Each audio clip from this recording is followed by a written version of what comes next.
again, it really depends on, what your blog is for and the intention you have with your blog. So if you want to get a whole bunch of viewers and earn some money blogging, then blog as much as possible, because the more you put out there, the more chances you're going to get traffic back to your blog.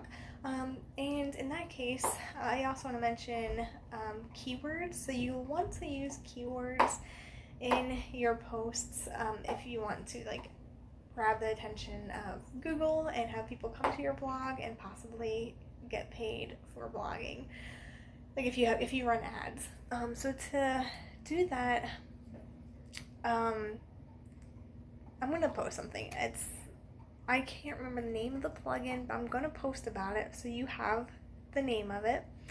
And basically it's called Yoast. I'm gonna post it anyway, but it's called Yoast, and it'll tell you when you're writing your blog, and this is for that paid version, right? So it'll tell you when you're writing your blog, what you can do for good SEO. So it'll tell you hey, you don't have enough of this. You pick your keyword, you type it in. It'll tell you don't have enough of this keyword in your post. You need the keyword in a heading or a subheading or whatever, the title. And it'll tell you little things that you can do to improve your SEO. And the SEO is search engine optimization. So when someone types in SEO and the carnivore diet, are my posts going to come up on Google first? So that's why you want good SEO and good keywords in your posts if you want to get that traffic. Of course, if you're blogging just for your friends or family or just for yourself, disregard that. You don't really need to worry about any of that at all. So yeah, how often you blog really depends on, what you're using your blog for. Coming up with ideas for blogging. I actually like keeping a calendar of my ideas, and I plan out month to month of what I'll be doing. And since I increased my blog content of how often I'm blogging, I actually have kind of a system going. So every Saturday I do a weekly challenge, and it could be clean your house challenge, eat healthy challenge, get outside challenge, a mindfulness challenge, reading challenge, whatever. I like posting challenges because I like little weekly challenges, and I think it could really help them move forward in some of their goals. And so anyway, I do weekly challenges. I post those every Saturday. And you can go back through, and in fact, you can go to my blog and type in the search bar. You can type in anything. You type in recipes and find all of my favorite recipes.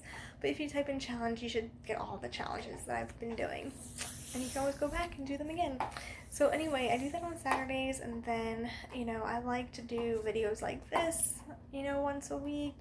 I like doing a compiled list once a week, or maybe I will post all of my fall recipes that I've ever posted about, and I just compile them all in one place so my readers can just easily access them without having to search through everything.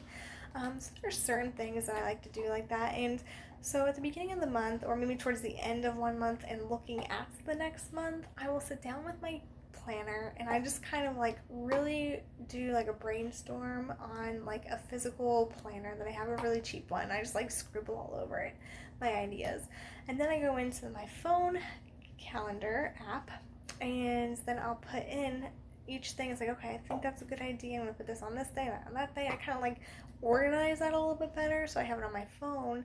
And then I actually have the WordPress app on my phone, so if I am out and about or on my lunch break at work, I can actually do blogging. And then I like having my blog calendar, everything that I plan to blog about that month. I like having it on my phone because then I can access it and blog wherever I am.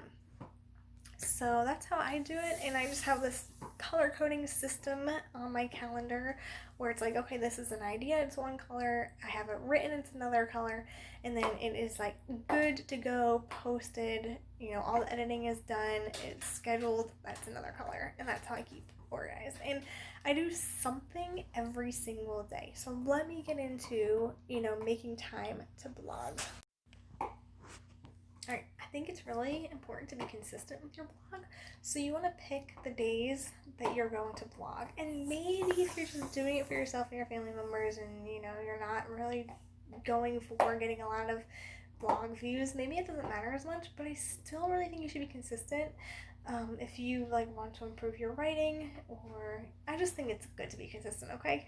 So pick the days that you plan to blog or that you want a post going out and plan around that. Like make time, like I said before, I have the WordPress app on my phone so I can blog at any time. I can blog when I'm waiting at the doctor's office, which I've done before. I can blog, in bed if I want to lay in bed and blog. I can blog at home. I can blog at work. I can blog whenever.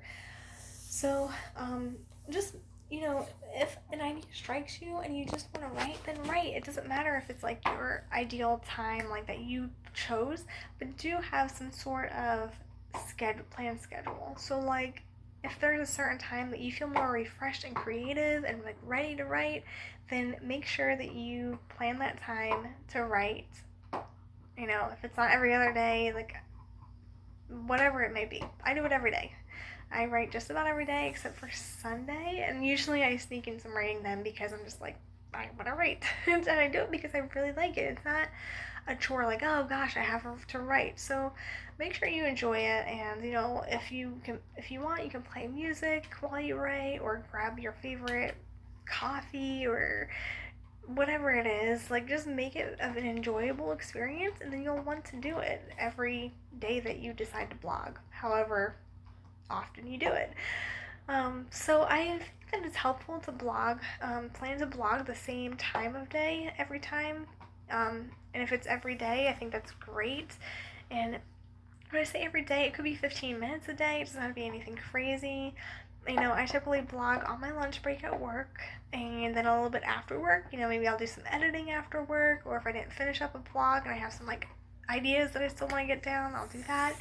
And like I said, like I find it very fun, and that is like my free time. Like I like to blog, I love to write, so it's really not difficult for me to find time to do it. But I understand if you're just starting out. Again, I think it's just important to be consistent, pick a time that you don't have anything else interfering, that you can really focus on it, and also consider like your mental energy. So maybe after a long day of work wouldn't be the best idea, but maybe a Saturday morning when you're nice and energized, it would be a good time. So you just have to kind of figure that out for yourself. But I think it's definitely important to be consistent.